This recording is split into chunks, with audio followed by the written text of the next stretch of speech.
կողքի և միջազգային համագործակցության միջոցառումները և աջակցությունը, հնարավոր նոր նախաձեռնությունները։ Բանախոսները հակիրճ անդրադարձ կկատարեն թեմային, այնուհետև ասուլիսը կշարունակվի հարց ու պատասխանի ձևաչափով։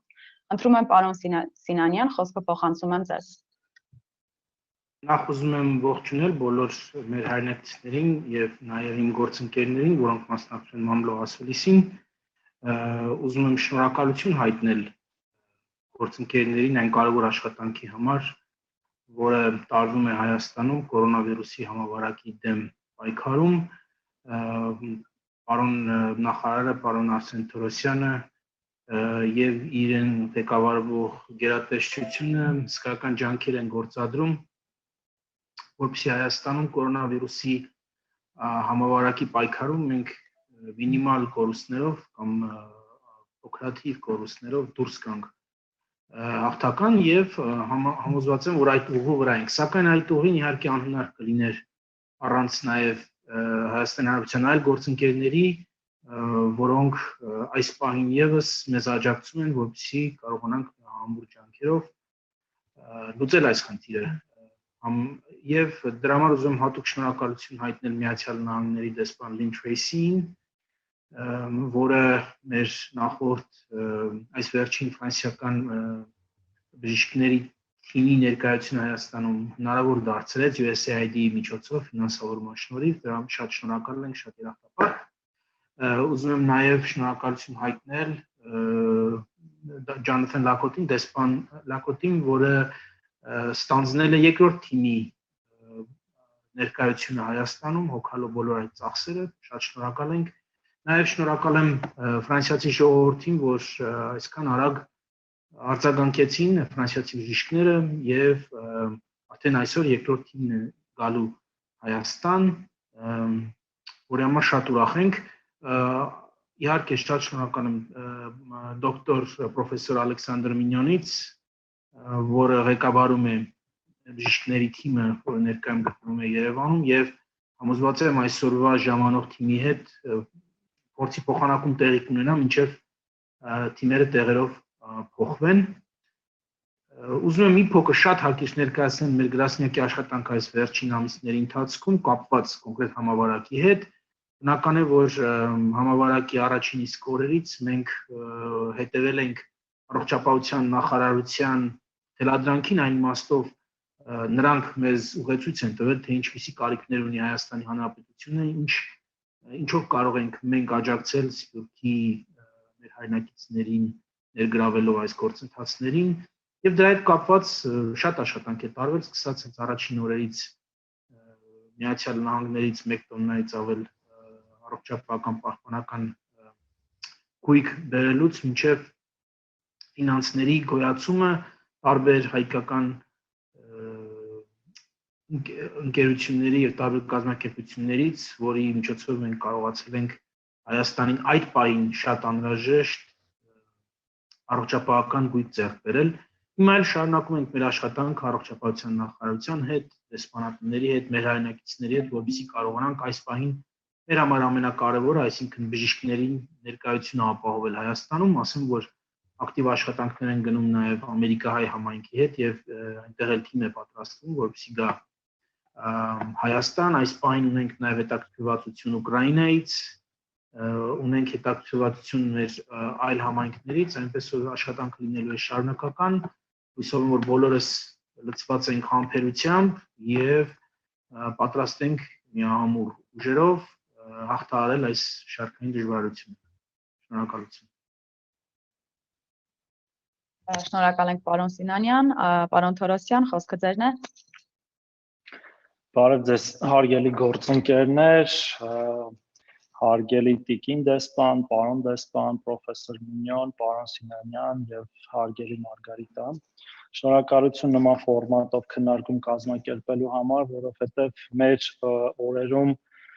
օֆլայն եւ այսինքն իսկական ֆորմատով հանդիպելը շատ դժվար է ստացվում եւ նաեւ վտանգ է ներկայացնում, հետեւաբար մենք պետք է սովորենք այս տիպի հանդիպումներին։ Ես ուզում եմ շարունակել պարոն Սինանյանի խոսքերը, շնորհակալություն հայտնելով մեր բոլոր գործընկերներին այս դժվարին իրավիճակում մեր կողքին լինելու համար։ սկսած անձնապես մարդկանցից եւ վերջացրած նրանց ներկայացրած երկրներով, Ամերիկայի Միացյալ Նահանգներին, տվյալ դեպքում լոգիստիկ մեծ օժանդակության համար,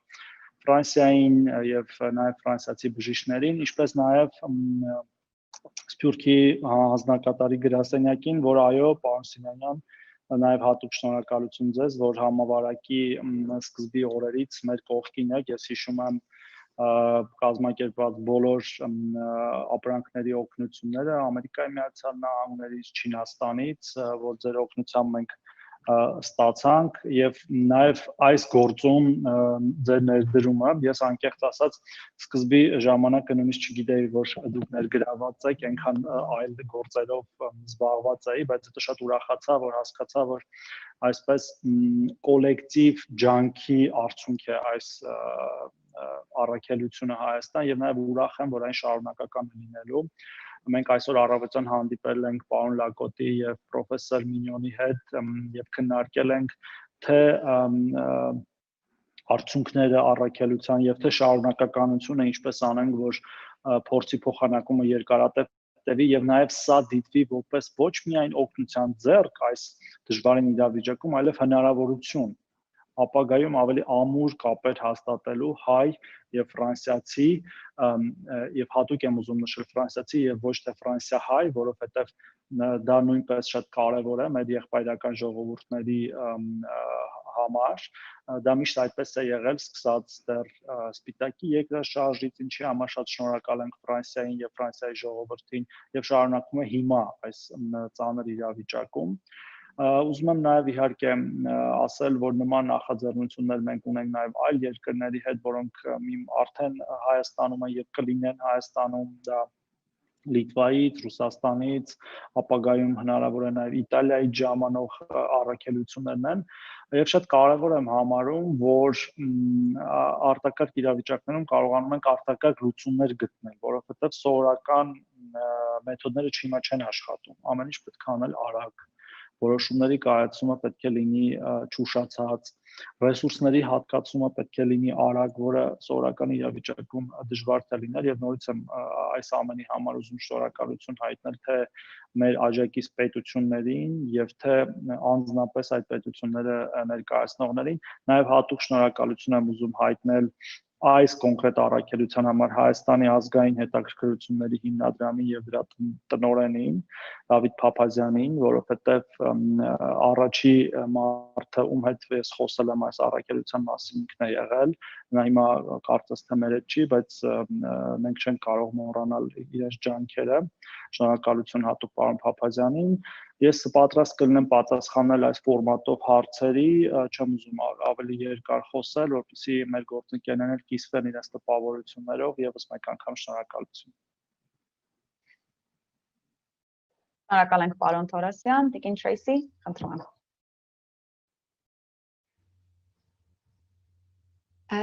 Thank you, and I'm very happy to be here today to discuss the U.S. Embassy's successful partnership with the government of Armenia's High Commission for Diaspora Affairs and the Ministry of Health, and it's good to be in such distinguished company today. The COVID-19 pandemic knows no borders, so we must all work together to combat its effects and stop its spread. When we heard from our government partners that more doctors were needed, we immediately began to look into how we could help, and I am proud that we were able to fund a grant to the High Commissioner for Diaspora Affairs to make it possible for this medical mission to fly out from France. We are happy to have supported flight costs as well as lodging and per diem, translators, and more, and we are grateful to our partners who provided valuable logistical assistance to make this life-saving project a reality. David Papazian, as the Minister of Health noted, deserves a big thank you for his swift efforts in identifying the French doctors who are volunteering their time. And of course, we are so appreciative of this French medical team for providing much needed assistance during this most difficult time in the COVID-19 pandemic. We are happy to see how France has successfully curbed the spread of the virus, and we are hoping that Armenia can benefit from the experience of France's medical professionals in beating back the pandemic. The embassy has been proud to partner with the High Commissioners office on 19 different webinars that have connected Armenian diaspora doctors online with their peers in country as they seek creative cures to the disease. And we are also grateful for the leadership from Minister Thorosyan, his team, and Armenia's medical professionals who have been working around the clock over these past months. We are also grateful to the Diaspora High Commissioner Sinañyan for his support and effort in making this project a reality. This medical mission is in addition to more than $5 million in new assistance the U.S. government has provided to date to support Armenia's response to COVID-19. This includes procuring testing kits and essential medical equipment, building the capacity of the labs, training medical staff, and providing food packages for vulnerable families. This has also included equipment for the Ministry of Emergency Situations so they can better man the call centers and respond to the emergency needs, training the Ministry of Labor and Social Affairs, and providing support to the Information and Public Relations Center in the Prime Minister's office to assist in ensuring that important health and safety messaging is communicated with the public. We remain committed to the partnership with the government of Armenia to defeat the COVID threat, a threat we share in the United States and one which unites us around the world. Helping each other and sharing our experience is how we will beat this virus. I'm confident that working together on this common challenge, we will succeed. Շնորհակալություն.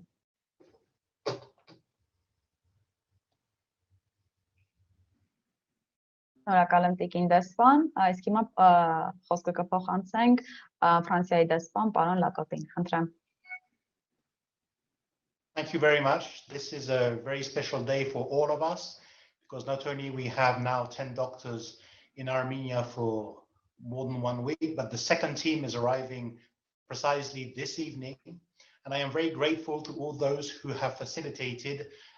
these missions. The Ministry of Health, the High Commission for Diaspora, of course, the support of the US Embassy and USAID. And this is a beautiful symbol of French-American cooperation. We've been long-time allies, but I'm really happy to see that our friendship is serving Armenia in these very difficult times. So France is very proud to support the second mission arriving this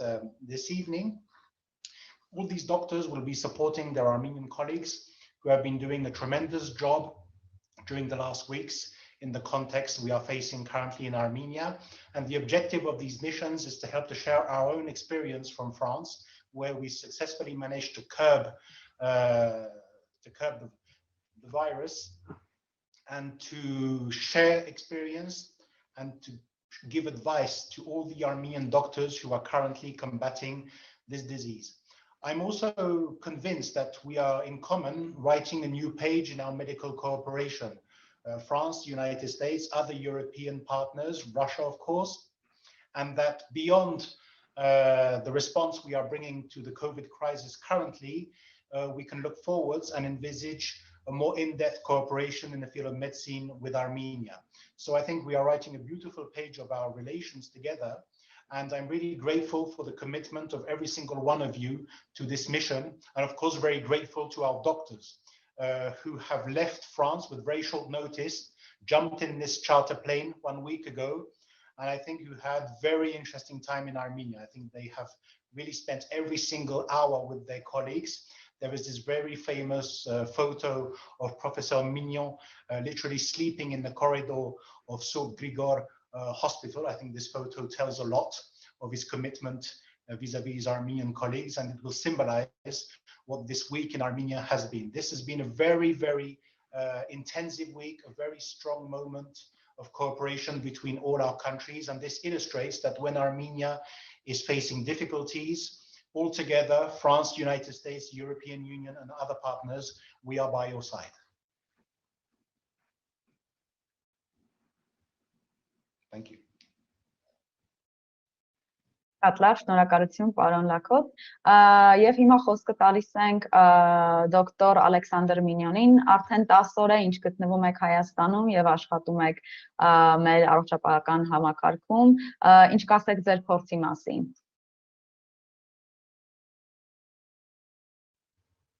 Well, I would like to thank everyone on the floor. Obviously, the diaspora, the Armenian diaspora, the Minister of Health, and the two ambassadors who made possible this mission. It was a great time here. We appreciated the welcome of the doctors, nurses who are working a lot to cope with this COVID disease. It was a big experience for us also because we didn't know Armenia. The whole of us, the 10 people from the first mission, were not coming from Armenia, but I heard that maybe we might have some Armenian genes that we didn't know about them, but we are now part of Armenia's brand, and it was a real pleasure to be there. The second mission will now be mainly constituted by Armenian people, and I would like to thank Professor Laurent Papazian, who is a very famous and worldwide known intensivist on respiratory failure and respiratory distress syndrome that will arrive this evening in Armenia to help and make the continuity of our first mission. What we did is we tried to understand what was the situation, then to try to understand the protocol, the guidelines that Armenia was following, the way they were managing the most severe cases, because we were involved into the ICUs of two main hospitals involved into COVID disease. And we tried also to look at improving practice. So the aim of this mission was not to come with fishes, but to learn or to train the Armenian people how to fish and better fish for the next time when we leave the country.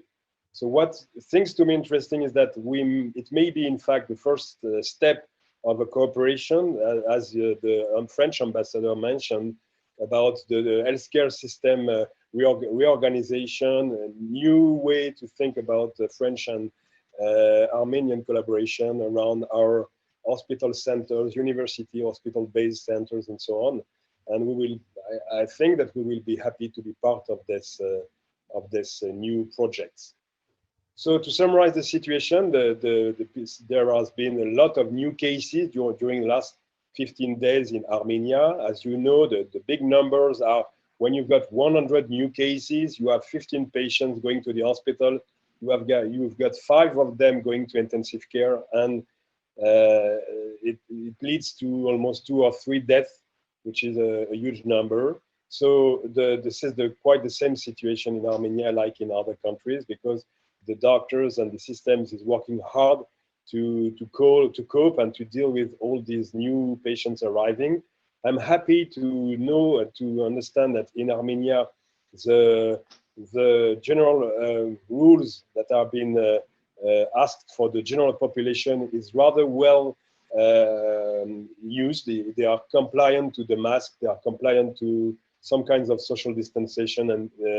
hygiene and so on. So I hope, yes, of course, always mask and mask and mask to limit the number of new cases, because limiting the number of new cases means limiting the number of patients arriving in the hospitals, limiting the number of patients arriving into the ICU, and therefore do not exceed the number of patients that can be correctly treated if there is a small number of patients arriving into the ICU. So this was the first message. It is go on with the instructions for general population to limit the number of new cases. And the second is to and I told it this morning to the Minister of Health, consider that the doctors and nurses are doing a hard work, a wonderful hard work made of generosity and solidarity. Everyone is working very hard. These are 24 hours shifts, day and night shifts for both doctors and nurses, which is absolutely exhausting. And we think that this commitment of all of them is very interesting for the future, because healthcare will become and will become a new old project for the society, which means that maybe there might be in the future next students to become nurses and doctors, and to build a new system of solidarity and also improving healthcare in your Armenian country. And once again, thank you so much for your welcome. We try to do our best for your country. We try to do our best to train and to help the Armenian peoples, and we have been learning a lot as well, and it was a really good experience. And of course, we will come back in Armenia as soon as COVID is finished, and it will be with a lot of pleasure. Thank you so much.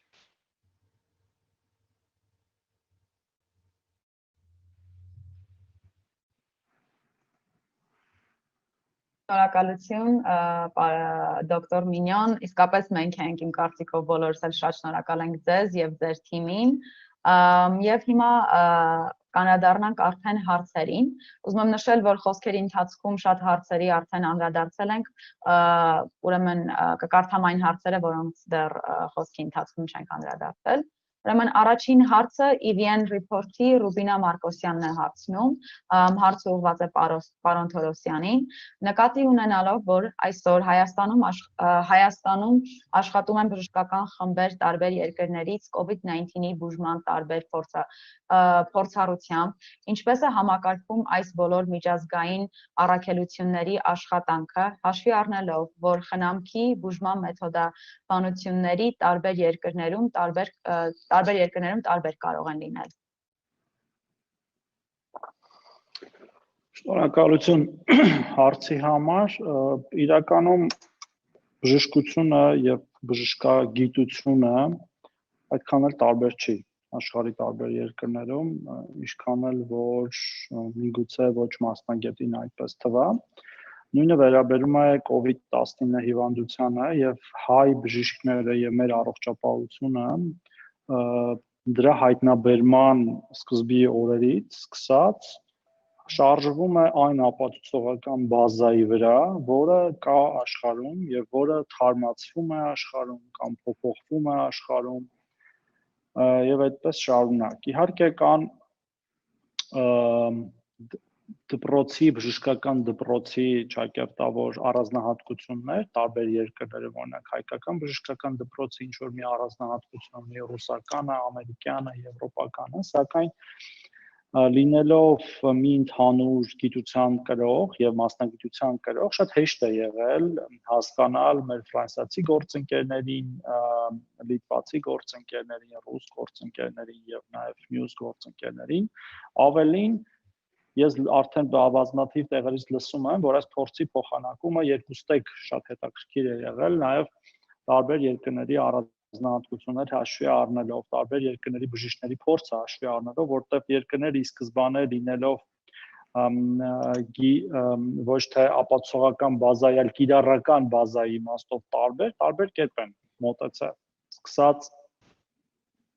որ պացիենտներն են հոսպիտալացել եւ որոնք տանն են բուժվել, ինչքան շուտ է այդ ամեն ինչը արվել,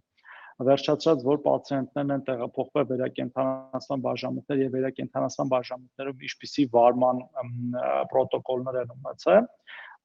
ես կարծում եմ, որ մեր փորձը նույնպես կարող է ուսանելի լինել աշխարհի շատ, այդ թվում մեզնից բավական զարգացած երկրների համար։ Սակայն մենք այս ամեն ինչին նայում ենք որպես համատեղ մի մարտահրավեր եւ այդ համատեղ գիտելիքի ձևավորման մեջ ուզում ենք իհարկե նաեւ մեր ներդրում ունենալ, նաեւ քաղել այդ համատեղ գիտելիքից։ Կարող եմ ասել, որ մենք հենց սկզբի օրերից ունեցել ենք մեր սեփական բժշկական ուղեցույցները հիվանդությունը վարելու, որոնք արդեն 3 անգամ առնվազն թարմացվել են եւ նույնիսկ շատացել են, արդեն ոչ թե մեկ, այլ մի քանի ուղեցույցներ կան տնային վարման, հիվանդանոցային վարման, վերակենդանացման վարման, որոնք էլի կրկին քաղվել են եւ հենվել են միջազգային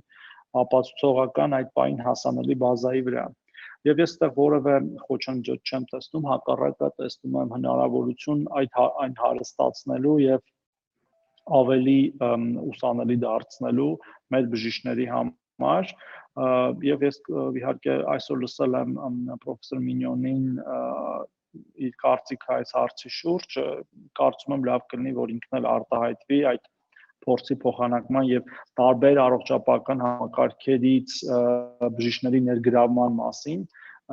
տալով ներ մասնագիտական կարծիք։ Շնորհակալություն։ Պարոն Մինյոն, ուզում եք ավելացնել։ Yes, I would like to confirm what just said the Minister of Health, which means that currently the guidelines are international guidelines. Almost all countries are okay about the knowledge of the disease and about the best practice. So we didn't find many differences between the Armenian guidelines and the French one. Hopefully, Armenian had been using already for most of them dexamethasone, which is now the last medication that has been shown to be effective to reduce mortality in the most severe form of the disease. The only difference could be around this famous chloroquine or hydroxychloroquine, you know, coming from mainly from France, with a lot of debate and a lot of story around its possible beneficial effect associated with some harmful effects. And in fact, we currently have no evidence of any positive effect of hydroxychloroquine, as you may be aware. But when dealing with the most severe form of the disease in the ICU patient, we stop hydroxychloroquine because it's not more the problem. The problem is not due to the virus. The problem is due to the immune response, which is overactivated in some people, and that may lead to organ injury, and especially lung injury, that will precipitate oxygen dependency and the requirement to mechanical ventilation. And honestly, the protocol guidelines are very well followed, and they are almost the same in quite, I think, many countries worldwide. So there was no problem related to the adaptation of the protocol. We were following the Armenian protocol, which is an excellent one and has been designed according to evidence-based medicine. So no problem with that. The good point for us was to try to improve primary care and to improve what is the techniques about oxygenation, what are the good techniques about mechanical ventilation, which in fact requires a lot more workload, but may be associated with better outcome. So it was very simple things about primary care of the patient and not changing so much the guidelines related to the medication. One important point also is the application of anticoagulation, which you are all aware about the importance, because all these patients are really in a situation of pro-inflammatory, pro-coagulant setting, which may lead to venous thromboembolism, acute pulmonary embolism that may lead to sudden cardiac arrest. And all the Armenian people are now treated correctly. So I was very impressed that the guidelines are excellent and the doctors making their best with the good guidelines in Armenia. Շատ լավ, շնորհակալություն պարոն Մինյոն։ Հաջորդ հարցը նորից պարոն Մինյոնին է ուղղված։ Ստացել ենք Արգենտինայի Սարդարապատ շաբաթաթերթի խմբագիր Դիանա Տեր-Կարապետյանից։ Նա հարցնում է, թե ինչ տեսարանի ակատես եղաք Հայաստան ժամանելուց եւ ինչպիսին է տեսարանը հիմա, որ արդեն գնում եք։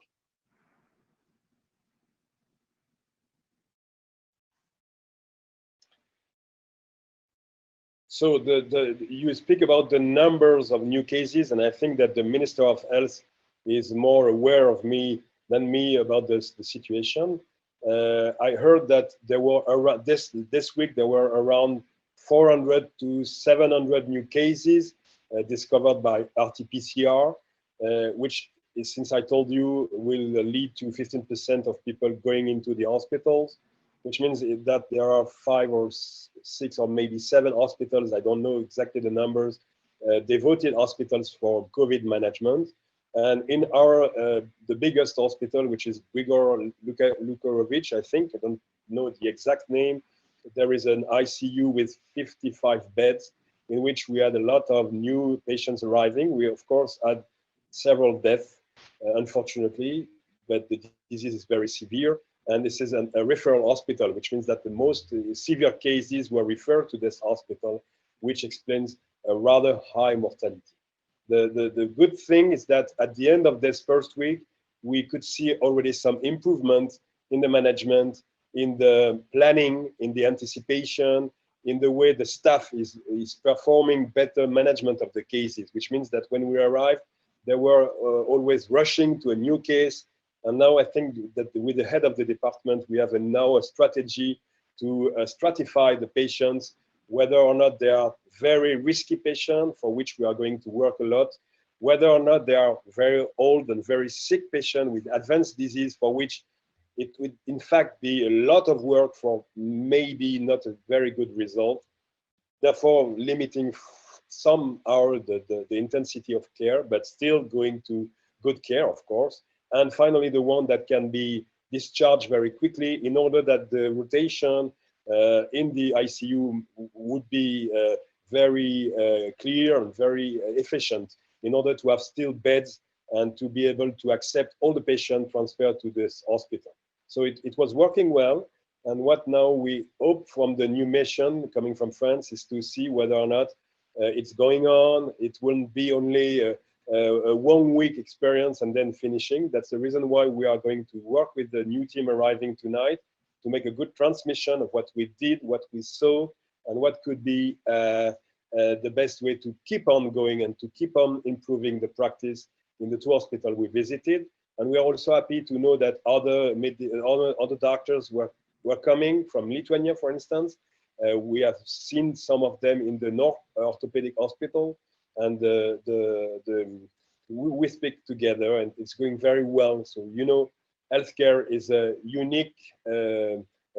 activity where all the people are coming from anywhere are working very well together because we are devoted to the patient and devoted to do our best for humanity. So it's a very, very, very good thing that we are working together and hope to do the best for your country.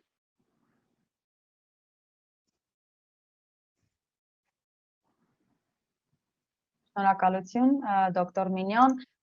Արգենտինայից հաջորդ հարցը ուղղված է նորից պարոն Թորոսյանին։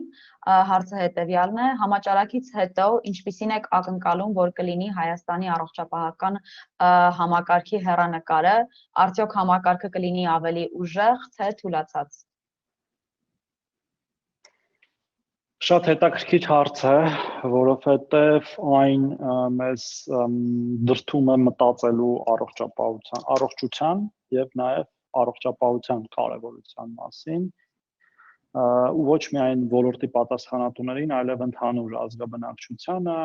քաղաքականություն մշակողներին, իմ գործընկերներին, կառավարությունում եւ այլ քաղաքական ուժերի։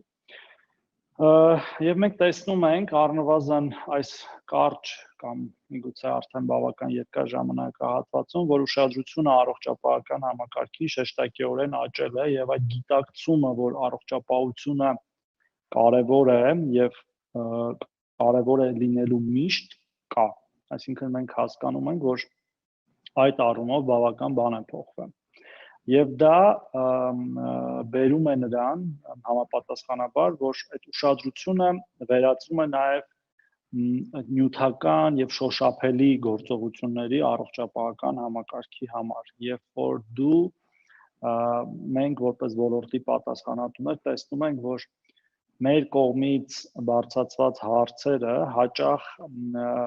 լինելով իհարկե կարևոր, դրվում էին նույն շարքում այլ կարևոր հարցերի հետ, չնայած որ ըստ մեզ դրանք պետք է լինեին ավելի կարևոր եւ ես հույս ունեմ, որ այդ մոտեցումը դեռ երկար կպահպանվի եւ մեր առողջապահությունը կզարգանա։ Այս ծանր իրավիճակը կլինի կարծես առիթ դրա զարգացման համար եւ մենք հիմա էլ ենք դա արդեն տեսնում եւ փաստացի անում մենք ինքներս, երբ որ մեծացվում են առողջապահական հզորությունները կոնկրետ կոവിഡ്ի դեմ պայքարի համար, որը սակայն միևնույն է օգտագործելու է հետո այլ հիվանդությունների դեմ պայքարի համար, մահճակալները հիվանդանոցներում, սարքավորումները, բժիշկների վերապատրաստումները, մոբիլիզացիոն ունակությունները, որտեղ արտակարգ իրավիճակներ կարող են միշտ լինել, սկսած էպիդեմիաներից, շարունակած բնական աղետներով եւ դժբախտաբար նաև արտաքին ագրեսիայով, հետևաբար միանշանակ պատասխանը թե կարճ ասեմ, ապա այո, առողջապահական համակարգը ավելի ուժեղացած է դուրս գալու այս մարտահրավերից հետո, չնայած որ դրա մեջ դրվելու են մարդկային անասելի ջանքեր, մեծ էներգիա, ժամանակ, դժբախտաբար նաև մարդկային կյանքեր եւ ճակատագրեր, հույս ունեմ իհարկե առողջապահական համակարգում զբաղված մարդիկ մեծ մասամբ չեն ազդվի, սակայն մենք արդեն մեկ զոհում ենք բժշկական անձնակազմից եւ նաեւ դրա համար մենք շեշտում, որ բժշկական անձնակազմի պաշտպանվածությունը շատ կարեւոր է։ Եվ նորից անդրադառնալով հարցին եւ ամփոփելով խոսքս, այո, մենք պետք է ամեն ինչ անենք, որ ուժեղացած դուրս գանք եւ նաեւ այս նախաձեռնությունն է նպաստելու այդ ուժեղացմանը գիտելիքի առումով, ճիշտ գործելակարգերի առումով, կառավարչական հմտությունների զարգացման առումով, ինչպես նաեւ արդեն ասացի, շենքային, սարքավորումների եւ դեղորայքային հագեցվածության եւ ես ուզում եմ իհարկե դա իմ կողմից ասելը միգուցե անհամեստություն թվա, բայց ես ուզում եմ հիշեցնել, որ առողջապահական համակարգը պետությունից ստանալով աշխարհում ոչ վատագույն տոկոսներից մեկը ՀՆԱ-ից 1.4%, իրեն դրսևորում է ինչպես լավագույն ստացողները։ Միգուցե նաև մի փոքր ավելի մահացության ցուցանիշների առումով մենք մինչև հիմա ունենք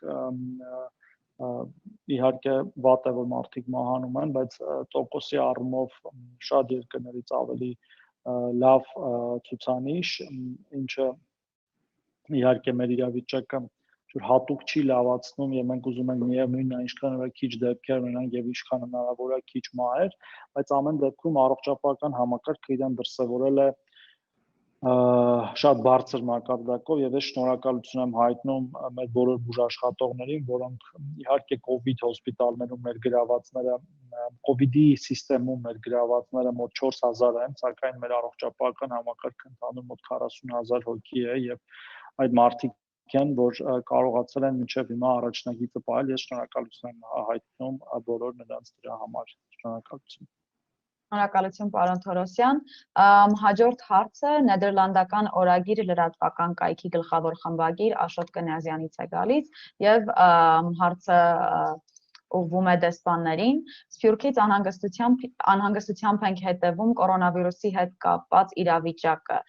Հարգարժան դեսպաններ, ձեր երկրները եւս տուժել են կորոնավիրուսի հետևանքներից, բայց այնուամենայնիվ չուշացրեցինք ձեր օգնությունը Հայաստանին։ Ինչով եք օգնում Հայաստանին եւ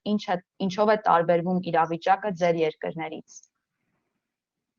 Առաջին մասը արդեն իհարկե պատասխանել եք, երկրորդ մասը երևի, թե ինչով է տարբերվում Հայաստանի իրավիճակը ձեր երկրներից։ Տիկին Թրեյսի, դուք կարող եք պատասխանել։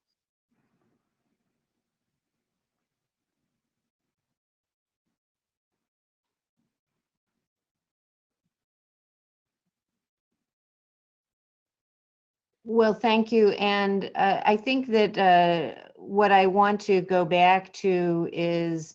a point that my colleague, Ambassador Lacote, made, which is the importance of partnership. And this was a great chance for the United States and France to partner and in partnership with Armenia. You know, the situation in the United States has been very serious, particularly in certain parts of the country. New York City, I think everybody was watching, and thankfully there have been significant improvements. But I think we've also seen in different parts of the United States reemergence of hotspots. And I think this is a message that all of us need to take very seriously everywhere, that there is a need to be very vigilant. I think Dr. Mignon was emphasizing this, the importance of staying very steady on the practices of social distancing, of wearing masks, washing hands. And these are messages, as I said, that are for everyone. But the United States looks forward to, I think, remaining very engaged. We talk regularly with the Ministry of Health, with the Office of Diaspora Affairs, because clearly we have resources there that we hope we will be able to draw on, to tap into. And so I think that what's really going to be required is continuing partnership and collaboration to beat this virus. Thank you.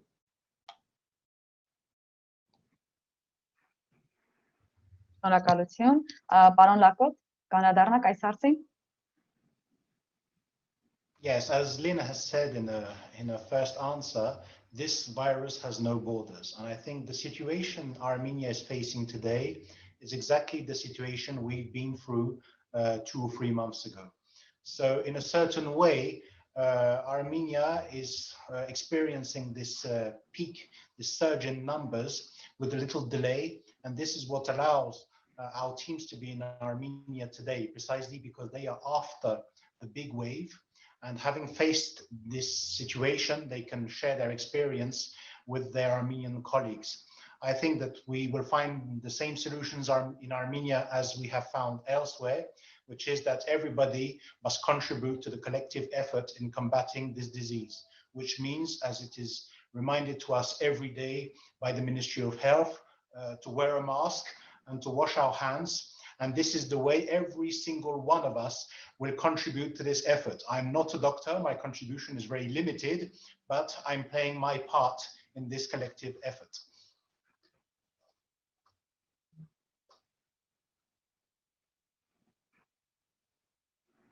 Շատ լավ, շնորհակալություն։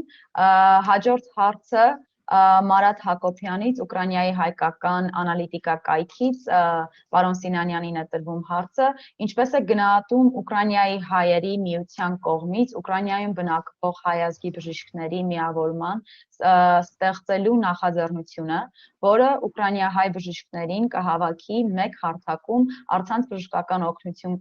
կտրամադրի եւ այսպիսով եւս մեկ անգամ կհամախմբի մասնագիտական ներուժը։ Բնականի դրական եմ համարում նման նախաձեռնությունը։ Ես այս խոսակցությունը մեր ուկրաինական համայնքի հետ ունեցա 3 շաբաթ առաջ, երբ առողջապահության նախարար Արսեն Թորոսյանը մեզ դիմեց այս խնդրով եւ ուրախ եմ, որ ծրագիրը փաստորեն մարմնավորվում է կամաց-կամաց, պատրաստ ենք համագործակցել Ուկրաինայի հայ համայնքի հետ, ինչպես նախկինում բոլոր հարցերում, հիմա էլ այս խնդրով եւ կազմակերպել բոլոր ջանքերը գործադրել, որպեսզի Ուկրաինայից ցանկացող բժիշկների թիմը բարեհաջող հասնի Հայաստան եւ կարողանա իրագործել իր նախաձեռնությունը։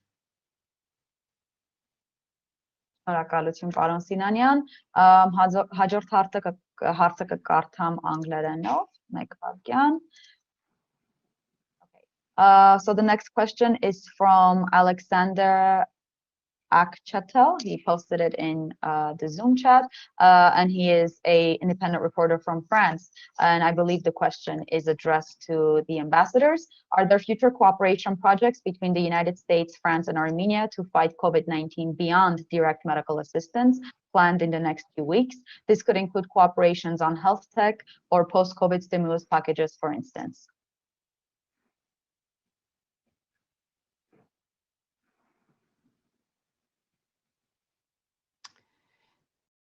I'll start, and just let me say that I think what we're finding is that this is a situation that requires a lot of flexibility and being nimble and staying in constant communication with partners. And this partnership came about in that fashion of just through talking to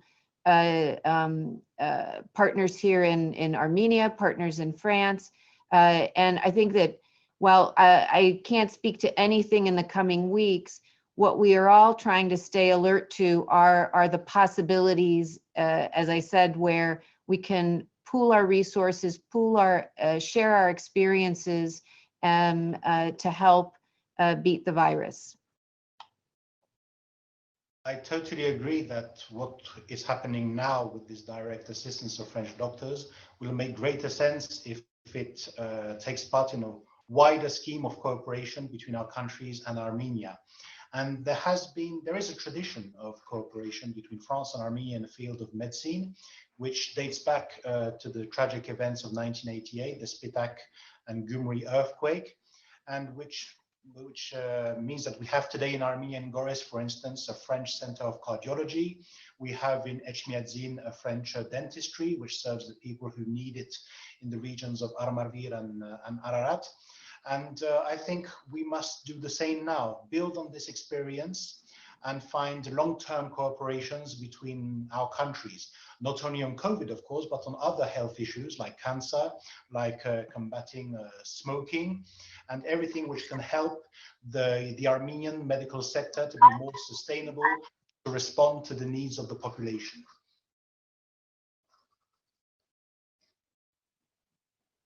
Շնորհակալություն, պարոն Լակոտ։ Հաջորդ հարցը Հունգարիայի հայկական ռադիոյի ժամի փոխխմբագիր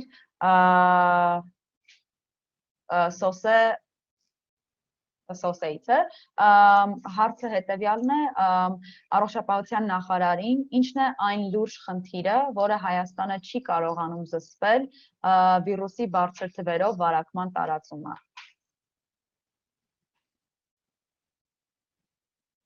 Իրականում շնորհակալություն հարցի համար։ Ես կարծում եմ, որ հարցը միայն կամ այս խնդիրը միայն Հայաստանի մասով չէ, ընդհանրապես վարակիչ հիվանդությունները զսպելը այդքան էլ հեշտ չէ, հատկապես այն վարակիչ հիվանդությունները, որոնք տարածվում են հաճախ առանց սիմպտոմների։ Եվ միշտ պետք է հիշել, որ մենք խնդիր ունենք նաև ընդհանրապես շարունակելու կյանքը, որովհետև զսպման մեխանիզմները մենք գիտենք ինչպիսին են եւ կիրառել ենք սկզբի օրերին եւ նաեւ դրա պատճառով է, որ ինչպես իմ գործընկերները օրինակնոր նշեցին, դեսպանները Ֆրանսիայի եւ ԱՄՆ-ի ծանր իրավիճակ ունեցել են ամիսներ առաջ, ինչպես մենք հիմա Մենք այն ժամանակ բավական էֆեկտիվ զսպող միջոցառումներ իրականացրեցինք եւ պատրաստեցինք մեր առողջապահական համակարգը կոպիտ ասած ավելի վատ իրավիճակի, որը մենք ունենք հիմա։ Եվ այդ թվերի զսպման գործում, եթե անկեղծ ասեմ, առողջապահական համակարգը իհարկե ունի իր դերը, հատկապես հակահամաճարակային միջոցառումների, թեստավորման, ինքնամեկուսացման, կոնտակտավորների հայտնաբերման եւ նաեւ բուժման առումով, սակայն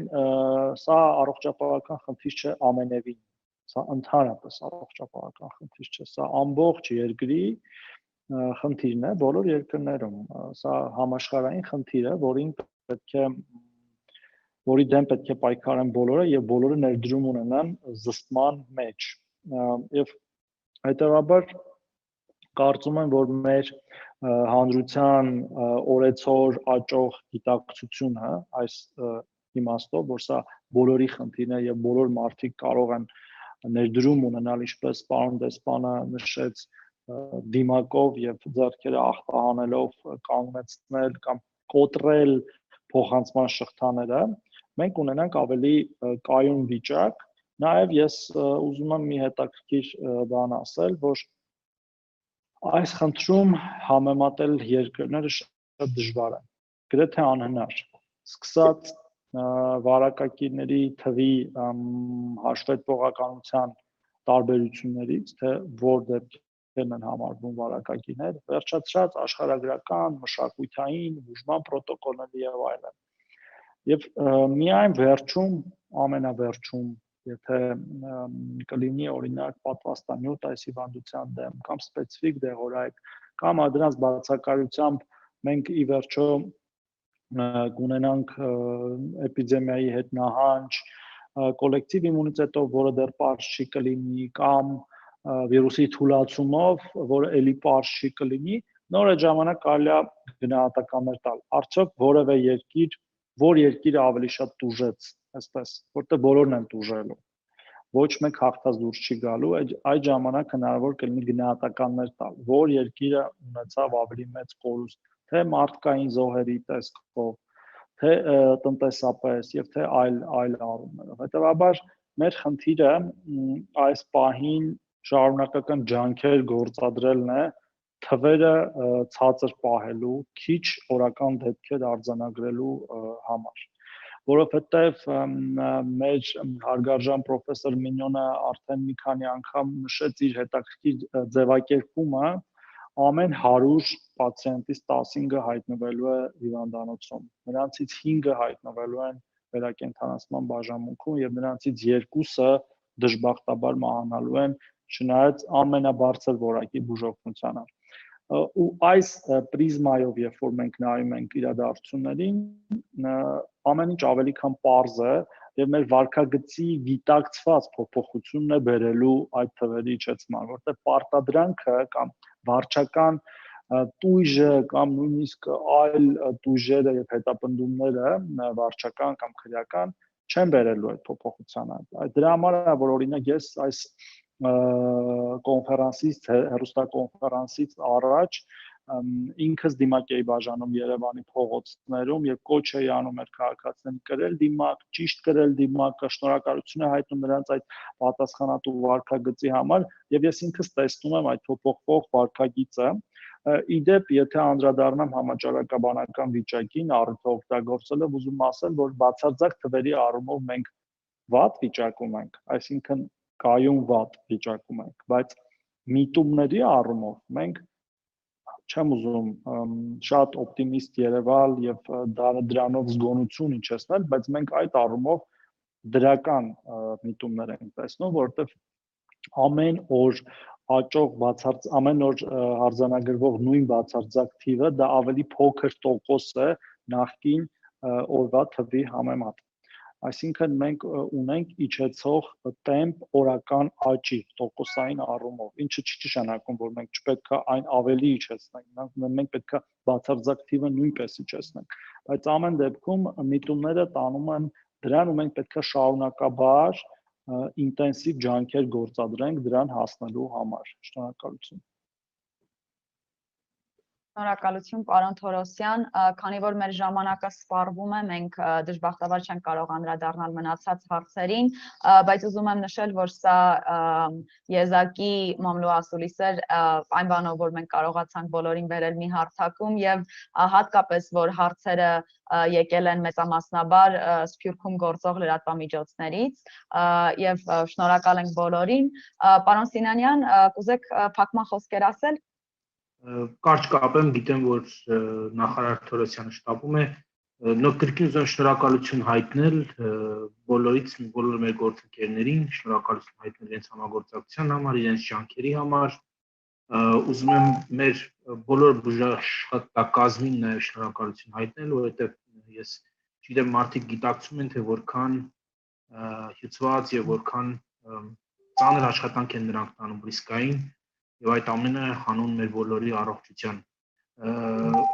Շատ շնորհակալություն եմ հայտնում նաեւ պրոֆեսոր Մինյոնին, չգիտեմ իրեն կտեսնեմ մեկնելուց առաջ թե ոչ, հպարտ էի իրեն իր հետ ծանոթանալուն, նաեւ մեր երկու դեսպաններին կրկին շնորհակալ եմ, ես ձեզ կտեսնեմ համոզված եմ շարունակաբար եւ հուսանք, որ մեր համագործակցությունը կշարունակի